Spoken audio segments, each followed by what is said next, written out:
Good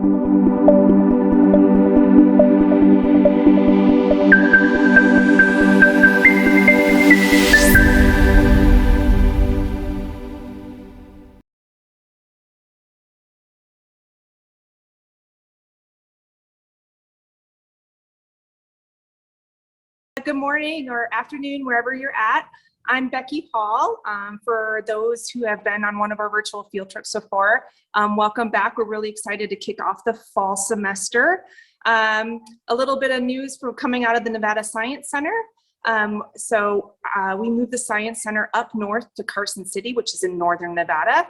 And we are now kind of joining forces with the Children's Museum in Carson City. So we're going to have a bigger space. So for those here in Nevada or traveling to Nevada, you can come visit me in the museum here in Carson City. So that's kind of our new announcement, big announcement coming from the Nevada Science Center. So we're joining with the Children's Museum, and there's going to be a lot of new information coming out soon. But enough about me. I got the privilege to meeting Mark Travis, VP of Exploration at Nevada Silver Corp. And he was able to bring me out to the field to show us a little bit what it's like being a geologist and an exploration geologist. And I was super pumped to join him.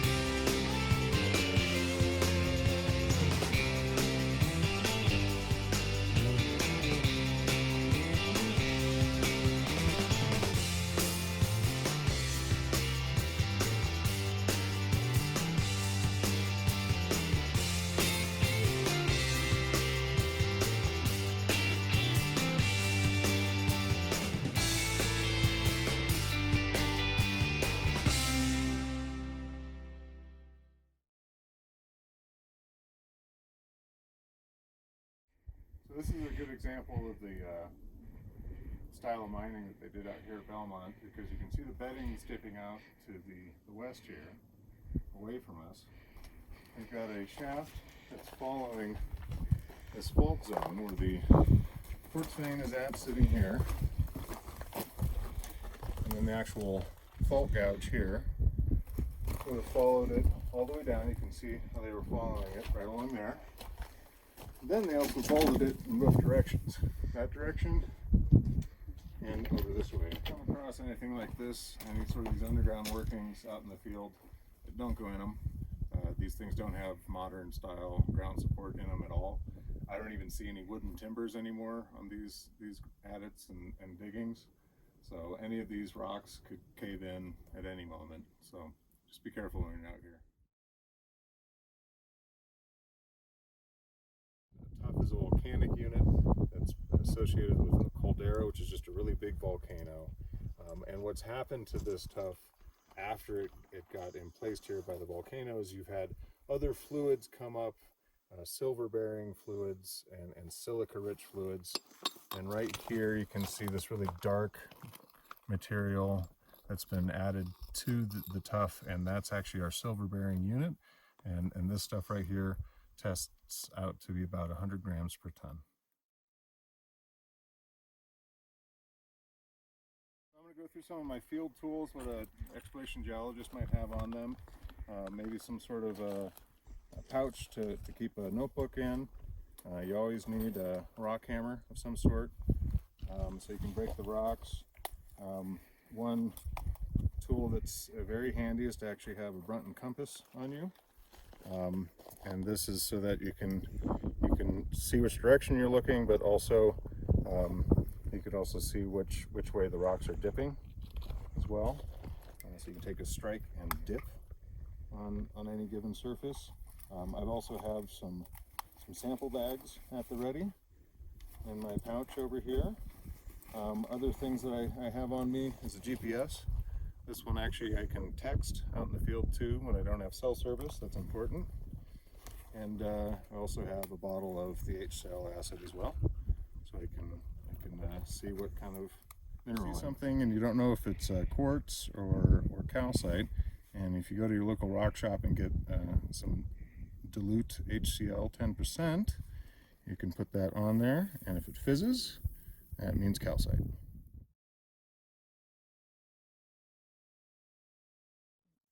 Hello, my name is Josh. I am an exploration geologist. Recently got out of education. After my high school, I went to college to get a geology undergrad degree, and I loved looking at rocks like this one here. And after my undergrad degree, I pursued an industry experience in mining, and I really enjoy working in this industry.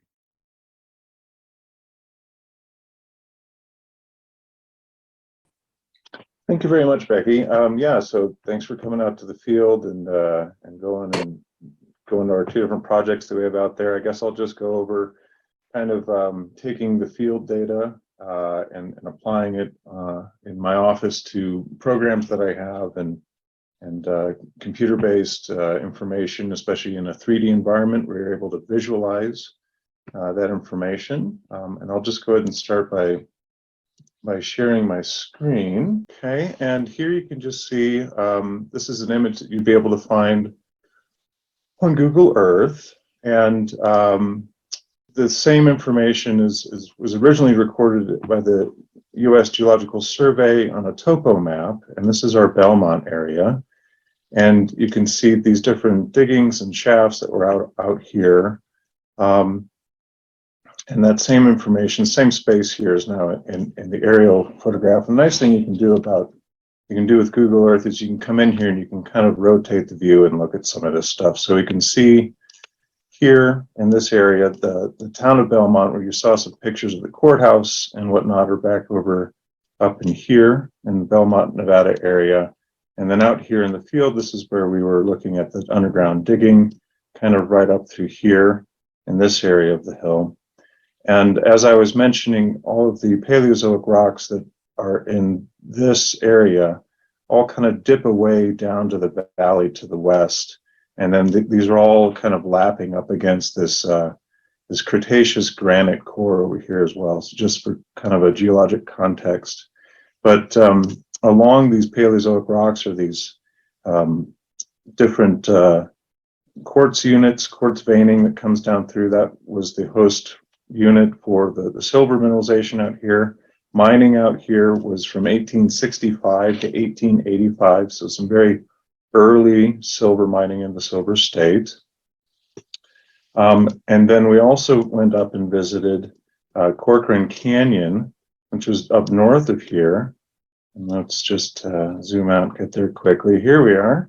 And this is, we were standing on this side of the hill here, which is part of the caldera, the volcanic units that I was speaking to. And so this is the sort of information you can get just by looking at it from Google Earth. But then I have another tool as well. And so this is I should probably make sure I'm sharing that screen now too. Can you guys see the Leapfrog Geo? We see the Google Maps. Yep, there we go. I got to switch back to that one now. Now you see a different one, yes? Yes. Okay, so now we're back to the Belmont area, and the same topo surface that we had from Belmont, I'm able to drape over topography and everything else that I have subsurface. So you're seeing here underneath the topo, this geophysical survey that we took. So some different properties of the rock highlighted in different strengths of that property. And then we've recently done some drill tests out there where we actually go out and drill holes in the ground and log that information.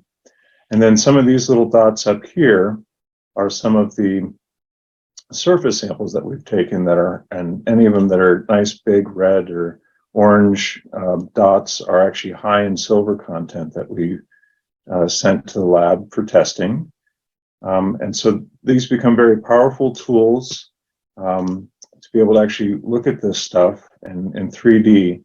And the job of an explorationist is to get out there and actually quantify this mineralization and these occurrences of silver in the field. And so in order to really quantify the amount of silver that you might have, you need to be able to use this information and not only know where it is, but how big it is. And so once you actually have a lot of silver in a certain area, you're able to then go ahead and put an actual volume to that silver occurrence, and that volume plus the quantity of silver assays that you might have gotten back from the lab is what you call a resource. And that's what you're able to actually put something on. So let's go look at their Corcoran Canyon project and Leapfrog here. And in this instance, this is our all of our assay data at depth. And this all quantified up into a big volume of space where we have the silver values is actually right now a published resource of 40 million ounces of silver. And so when you're looking at this big hill up here, and this is our Silver Reef Hill that we saw in the video, everything underneath it and everything that's sitting underneath it in silver assay values is actually what's giving us our resource out here. And a lot of this surface information initially comes from the geologic mapping and sampling that happens at surface, and then you follow up with drilling at depth to find and to continue that occurrence that you found at the surface down at depth. So that's pretty much everything that I had to show. Do you mind if we jump into some student questions? Because I got some emailed Yeah, to that'd be me. perfect. I'm looking at, yeah, okay, perfect. All right, and I'm going to turn on the chat for everyone. If you guys have questions for Mark or questions for Becky, go ahead and put them in the chat. But I got some emailed to me. They wanted to know, how long have you been in mining your entire career? Sure, so I'm coming up on 17 years from coming out of college. So yeah, 17 years is how long I've been doing some sort of mineral production, exploration. One of the kids emailed, they wanted to know, what is one of the biggest deposits that you personally have ever been a part of in discovering in your career? Sure, I worked for Barrick out at Cortez, and I worked at the underground mine out there. And that's a real big gold mine out here in central Nevada, central northern Nevada. Sorry. So one of the other, came from a teacher. What kind of subject would you recommend that the students study? We saw in the video that you were using some sort of chemical solution on the rocks. So obviously there's some degree of chemistry in your field. So what kind of things would you recommend that the kids study? Yeah, and geology in and of itself is not a pure science. It's a science that involves many other sciences. So chemistry is one of them. Physics is definitely something you need to understand. Surprisingly, biology actually comes into geology quite a bit, especially if you're a paleontologist, but understanding, mollusks and sea bugs and stuff is very helpful as well. And then other subjects would be anything computer-based. Kind of the day and age of everything being on paper is just not the case anymore. There's another question. This is from Elijah. He wanted to know, he put it in the chat. Did you specifically go to school for geology, or was it more general like earth studies? It was geology. I went to the University of Wyoming in Laramie, Wyoming, and they have a very good geology specific school there. Yeah. Go Cowboys. My wife is alumni at UW. So I gotta throw that. I've been to Laramie once, but I've been to Wyoming a few times. Love it there. Another one of the kids wanted to know, we saw that you use technology in showing us. Where do you see the technology in going for your field? More of the same, and probably anything that can make it even easier to visualize the information in 3 dimensions is going to be helpful.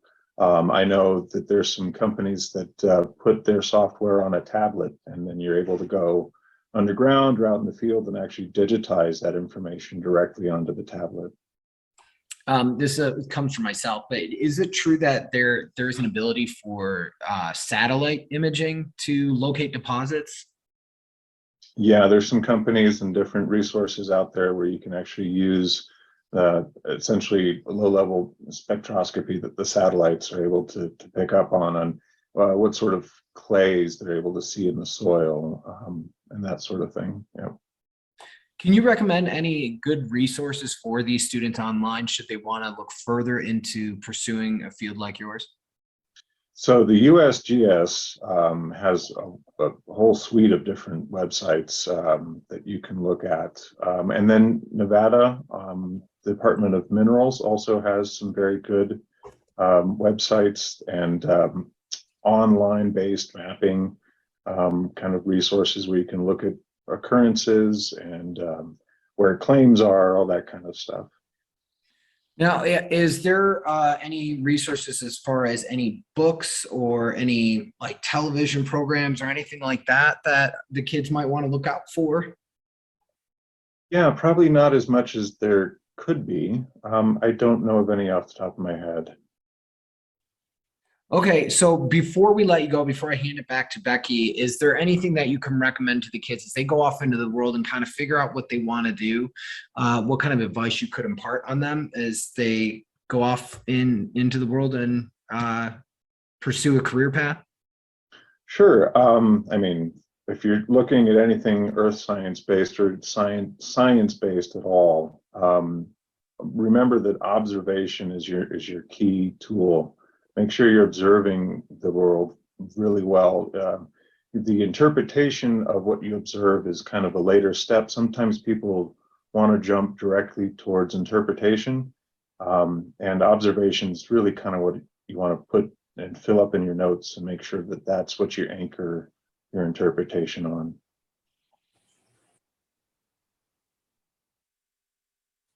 Thank you very much for that. And I'll go ahead and I'll hand it back to Becky. And thank you for joining us today. Becky, you have the floor. All right. Thank you, Mark. Thank you again for taking me out. Thank you for joining us in this virtual field trip. I just want to close out. So Mark's a geologist. Some of you may know, if you've joined before, that I'm a paleontologist. So it was really, really fun to go out there and kind of, even though we're both geologists, we study and we focus on different types of geology. So I kind of study the life that was preserved in rocks. So geology, not just being a science that is, interdisciplinary with chemistry or physics or computer science, there is also different aspects of being a geologist that you can kind of focus on, whether that's in mining or exploration geology or a paleontologist. So anything earth science, geology, I enjoy. In the best way you can even do that, which kind of led me to become a geologist, and why I had so much fun with Mark in the field, is just going out and exploring. So picking up, we were walking and, Mark was picking up little rocks that caught his eyes, and I was picking up rocks that caught my eyes. So go outside, go enjoy, especially here in Nevada, there's lots of rocks to look at. Pick up those rocks, ask questions to yourself, and you can even be at home, you can do your own research. There's thankfully the internet can provide a lot of different resources, whether it is the USGS or just locally different resources. So thank you for Ralph, thank you Mark, and everyone who tuned in today. I really enjoyed our time together.